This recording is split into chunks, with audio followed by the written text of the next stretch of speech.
आज के इस कार्यक्रम में भारत सरकार के निमंत्रण पर यहाँ पर उपस्थित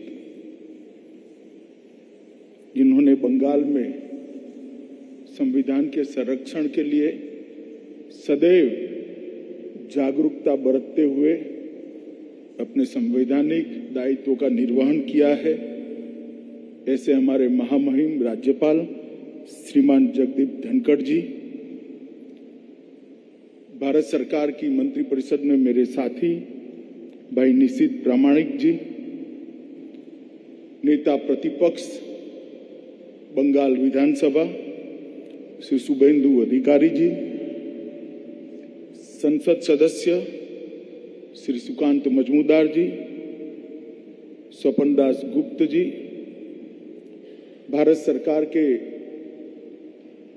सांस्कृतिक सचिव जिनके तत्वाधान में आजादी का अमृत महोत्सव चल रहा है, ऐसे श्री गोविंद मोहन जी, विभिन्न देशों के हमारे निमंत्रण पर पधारे हुए सारे राजनयिक और सभी भाइयों और बहनों, मैं आया था तो थोड़ा लंबा बोलने का सोचकर, मगर ये दोनों प्रस्तुति देखकर लगता है कि बोलने की जरूरत बहुत कम बची। आजादी का अमृत महोत्सव मोदी जी के आह्वान पर पूरा देश मना रहा है और आजादी के अमृत महोत्सव के अंतर्गत ही आज ये दोनों कार्यक्रम हमने यहां पर देखे हैं। दिसंबर 2021 में पूरी देश की जिसके प्रति श्रद्धा है, ऐसे बंगाल की दुर्गा पूजा को यूनेस्को ने अमूर्त सांस्कृतिक विरासत में शामिल किया है। ये न केवल बंगाल, पूरे देश के लिए गौरव का विषय है। और आज यहाँ पर डोना गांगुली और उनकी मंडली के द्वारा जो प्रस्तुतिकरण हुआ, उसने दुर्गा के 9 स्वरूपों को अपनी भाव भंगिमाओं से हमारे सामने रखने का प्रयास किया है। और मैं सुनिश्चित मानता हूं कि उसको देखने के बाद दुर्गा पूजा को समझना बहुत सरल हो जाता है। हमारा देश सदियों से एक सांस्कृतिक नदी के रूप में बहता रहा है।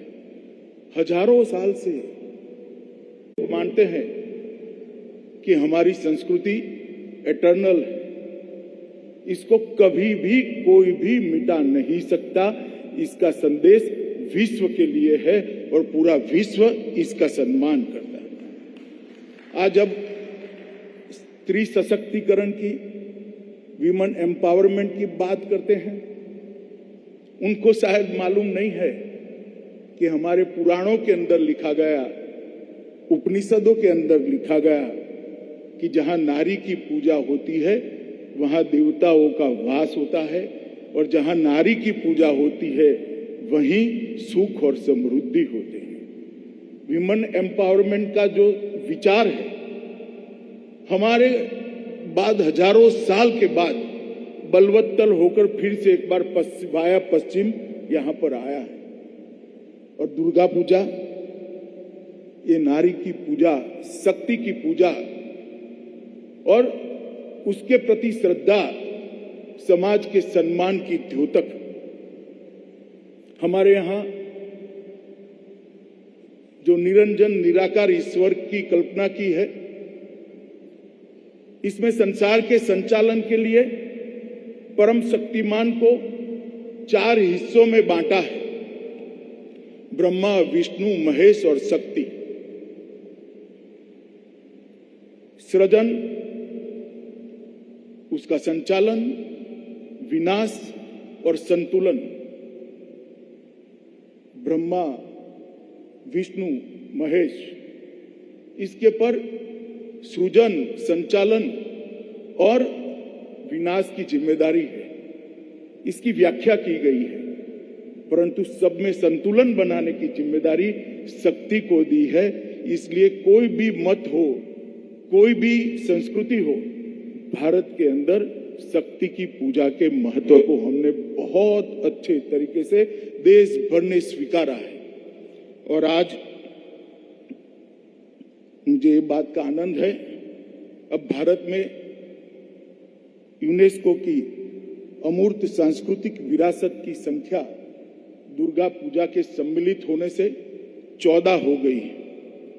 2017 में कुंभ मेले को सम्मिलित किया गया, 16 में नवरोज को सम्मिलित किया गया, योगा को 15 में सम्मिलित किया गया और अब दुर्गा पूजा को सम्मिलित किया गया है।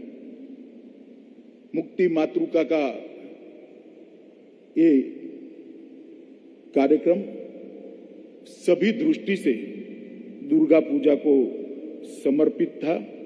मैं डोना जी और उनकी पूरी टीम को बहुत बहुत साधुवाद देना चाहता हूं, बहुत बहुत धन्यवाद देना चाहता हूं कि उन्होंने बहुत अच्छे तरीके से दुर्गा पूजा को हम सब के सामने और दुर्गा के सभी स्वरूपों को हमारे सामने रखने का काम किया है।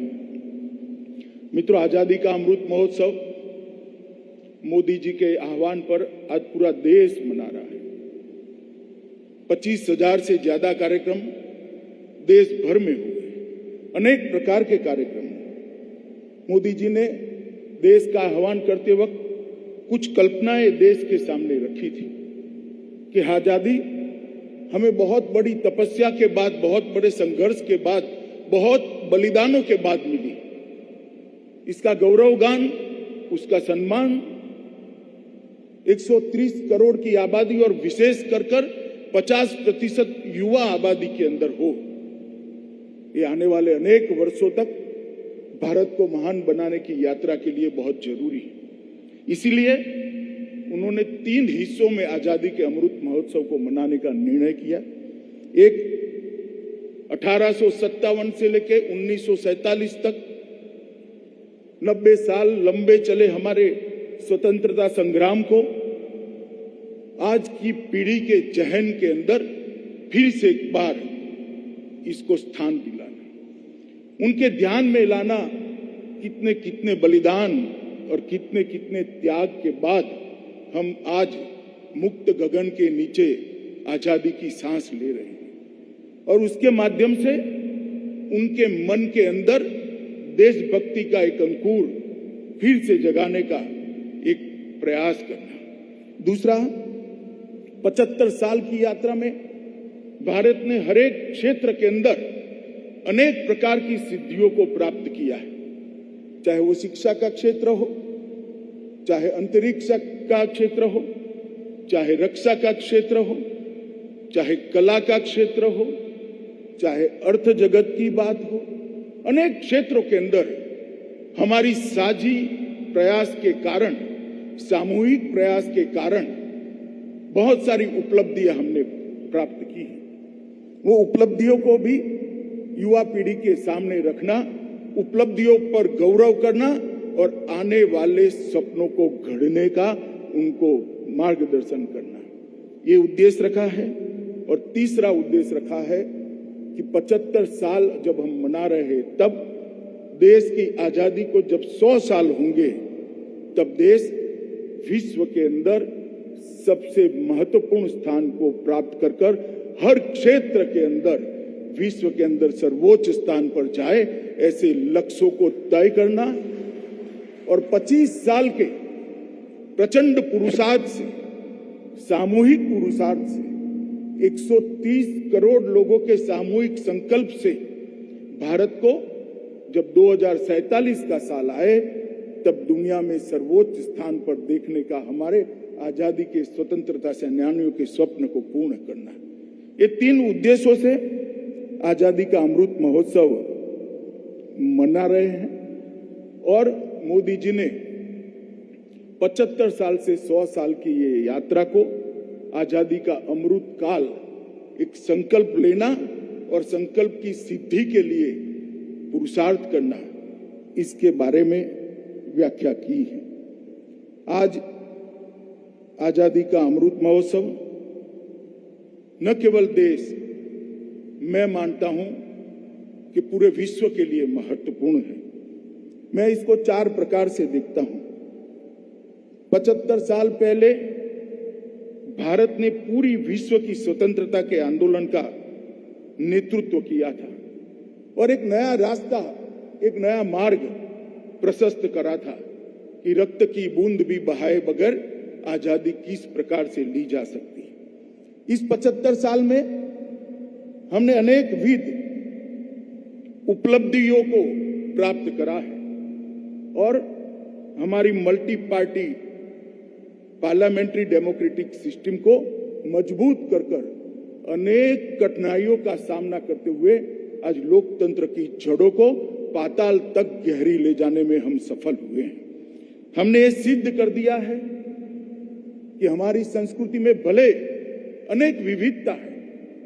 मैं गुजरात से आया हूं, दोनों प्रस्तुतियां गुजराती में नहीं थी, ज्यादातर बंगाली में, परंतु शब्द, संगीत और भावभंगिमा ने मुझे समझने में जरा भी देरी नहीं लगी। यही बात हमारे देश को जोड़ती है। एक जमाने में हमारी सांस्कृतिक विरासत को, उसकी विविधताओं को, हमारी भाषा, हमारा खान पान, हमारी वेशभूषा, इसकी विविधताओं को हमारी वीकनेस के रूप में देखा जाता था।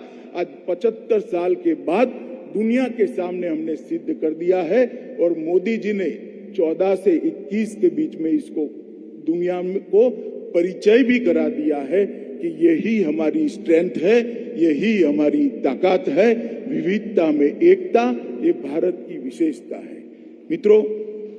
और चौथा, भारत विश्व के अंदर सर्वोच्च स्थान पर बैठे, इसका संकल्प लेकर हम आगे बढ़े और जब आजादी का शताब्दी मनाने का समय होगा, जो लोग भी होंगे, हो सकता है यहां बैठे हुए लोगों में से बहुत सारे लोग नहीं होंगे, परंतु जो लोग भी होंगे आजादी की शताब्दी मनाए, तब भारत विश्व में सर्वोच्च स्थान पर हो, ये हमारा लक्ष्य है। और आज यहाँ पर ये जो कार्यक्रम हुआ है, ये बंगाल की पवित्र भूमि पर हुआ है। आजादी के आंदोलन की हर लड़ाई शुरू भी बंगाल ने की और निर्णायक लड़ाई भी बंगाल ने लड़ी है। चाहे कला के माध्यम से लड़ना हो, कला में भी गीत, संगीत, चित्र, भाषा के माध्यम से लड़ना हो, तो देश के दोनों राष्ट्रगान इसी बंगाल की भूमि ने दिए। वंदे मातरम और हमारा राष्ट्रगीत दोनों इसी बंगाल की भूमि में। देश में जब कोई कभी कल्पना नहीं कर सकता, सन 57 की क्रांति के बाद पूरे देश को निशस्त्र कर दिया गया था अंग्रेजों के माध्यम से, उसी वक्त इसी बंगाल ने बम धमाके कर गहरी नींद में सोए हुए भारतीय समाज को जगाने का काम किया। 14 साल का खुदीराम बोस हाथ में गीता का पुस्तक लेकर हंसते हंसते वंदे मातरम के नारे के साथ फांसी पर चढ़ जाता था। वो केवल बंगाल के लोगों का प्रेरणा नहीं देता था, गुजरात से लेकर बंगाल तक और कश्मीर से लेकर कन्याकुमारी तक विराट भारत के समाज को वो चेतना देता था। हर प्रकार की लड़ाई में सुभाष बाबू की हजारों किलोमीटर की यात्रा को कौन भूल सकता है? कोई नहीं भूल सकता। गांधी जी के अहिंसक आंदोलन के अंदर भी बंगाल का योगदान अतुलनीय है। इसी पवित्र भूमि पर आज यहाँ पर कार्यक्रम हुआ है और मेरे लिए आनंद का विषय है कि कार्यक्रम विक्टोरिया मेमोरियल में हो रहा है और यहीं पर भारत के गुणगान गाने की आज हम सब कवायद करें। मित्रों, आजादी का अमृत महोत्सव हम सब के लिए प्रेरणा का स्रोत है।